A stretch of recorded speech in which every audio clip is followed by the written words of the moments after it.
नमस्कार मित्रों, आज विश्व शरणार्थी दिवस है।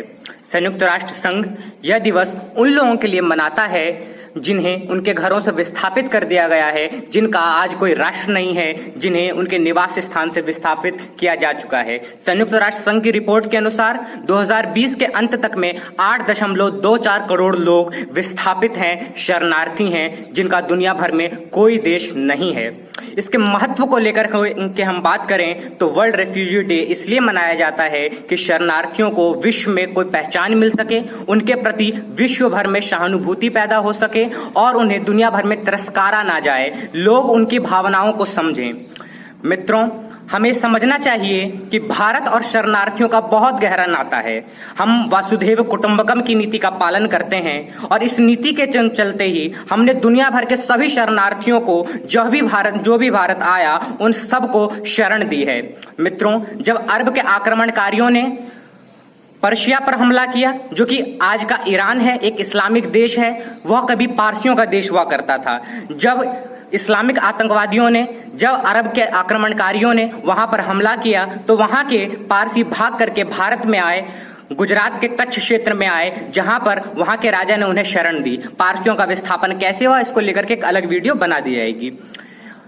तो वहां पर किसी भी राष्ट्र में शरण नहीं मिली। जब वो मारे फिरे तब वह भाग करके जब भारत आए तो भारत ने उन्हें शरण दी। इसके अलावा जब अलगाववादी आंदोलन यूरोप में तेज हुए और अरब के आक्रमणकारियों ने जेरूसलम पर हमला किया तो वक्त भी यहूदी भागे फिरे और दुनिया भर के अलग अलग देशों में गए। उन्हें कहीं भी शरण नहीं मिली, लेकिन वह भारत भूमि थी जहां पर यहूदियों को भी शरण दी गई।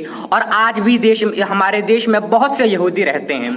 यहूदियों ने जर्मनी में भी शरण ली थी, लेकिन जर्मनी में नाज़ियों ने उनके साथ क्या किया ये हम अच्छे से जानते हैं। हिटलर ने क्या किया हम अच्छे से जानते हैं। आज जब यहूदियों का अपना एक अलग देश है जिसे हम इजराइल कहते हैं, तो उस देश में सभी यहूदी ये मानते हैं कि दुनिया भर में उन्हें तिरस्कृत किया गया, किंतु केवल भारतवर्ष एक ऐसा राष्ट्र था जहां पर उनका सम्मान किया गया, जहां पर उन्हें मेहमानों की तरह ट्रीट किया गया, जहां पर उन्हें समान नागरिक की तरह भी ट्रीट किया गया, जबकि दुनिया में कहीं भी उन्हें वह दर्जा नहीं मिला जो कि भारत में मिला। इसके अलावा जब चीन ने तिब्बत पर आक्रमण किया और तिब्बत के बौद्ध भिक्षु भी दुनिया भर में भागने लगे, तो सबसे पहले वह भारत आए और भारत ने उन्हें शरण दी। इसके अलावा जो उसकी सीमाएं जहां कहीं भी लगती थी वो वहां गए और वहां लोगों ने उन्हें शरण दी, किंतु कहीं भी वह सम्मान नहीं मिला उन्हें जो कि भारतवर्ष में प्राप्त हुआ। दलाई लामा समेत बौद्ध भिक्षुओं ने भारत में शरण ली और भारत ने वसुधैव कुटुंबकम की नीति का पालन करते हुए यहूदियों के साथ साथ वहां पर फिर बौद्धों को भी शरण दी।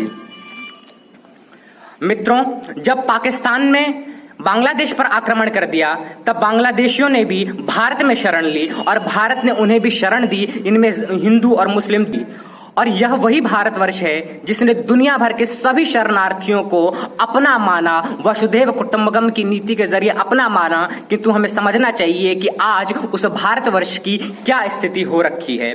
विश्व भर को शरण देने वाला यह भारतवर्ष अपनी ही भूमि पर खुद शरणार्थी बन चुका है। जब अफगानिस्तान पर आक्रमण हुआ, जो कि भारत का ही भाग था उस वक्त, तब वह भी एक इस्लामिक देश बना और वहां के हिंदू और सिख भाग करके भारत में आए, भारत में शरण और भारत ने उन्हें भी शरणार्थी के रूप में दर्जा दिया। इसके बाद जब भारत का विभाजन हुआ तो पाकिस्तान और बांग्लादेश से लोग भी भाग करके भारतवर्ष में आए और भारतवर्ष ने उन्हें भी यहां पर शरण दी।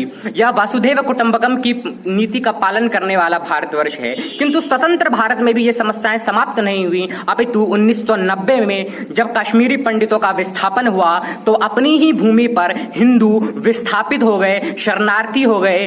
देश यही था, संविधान था, यहाँ सेना थी, यहाँ पुलिस थी, यहाँ कानून व्यवस्था थी, यहाँ अदालतें थी, यहाँ सब कुछ था, लेकिन भारत अपने ही भारतीयों का विस्थापन नहीं रोक पाया।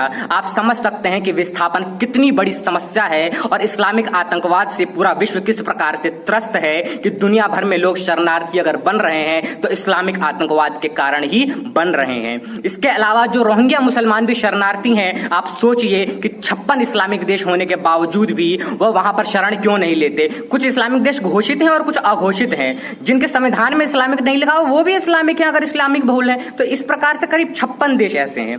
हमें सोचना होगा कि शरणार्थियों की समस्या का निदान किस प्रकार से होगा। ना यूएनओ ये कर सकता है और ना कोई इक्का दुक्का देश। सभी लोगों को, सभी राष्ट्रों को एक साथ एक पटल पर आना होगा और शरणार्थी की समस्याओं को मिटाना होगा। शरणार्थियों की इस समस्या पर आज ये प्रण लें कि अंतर्राष्ट्रीय शरणार्थी दिवस पर हम शरणार्थियों के दर्द को भी समझेंगे और इस प्रकार से कार्य करेंगे कि हमें कभी विस्थापित ना होना पड़े। कश्मीर से विस्थापित शरणार्थियों को कश्मीर में वापस से जगह मिले। इस प्रण के साथ आज के लिए आपसे विदा लेते हैं। बहुत बहुत धन्यवाद।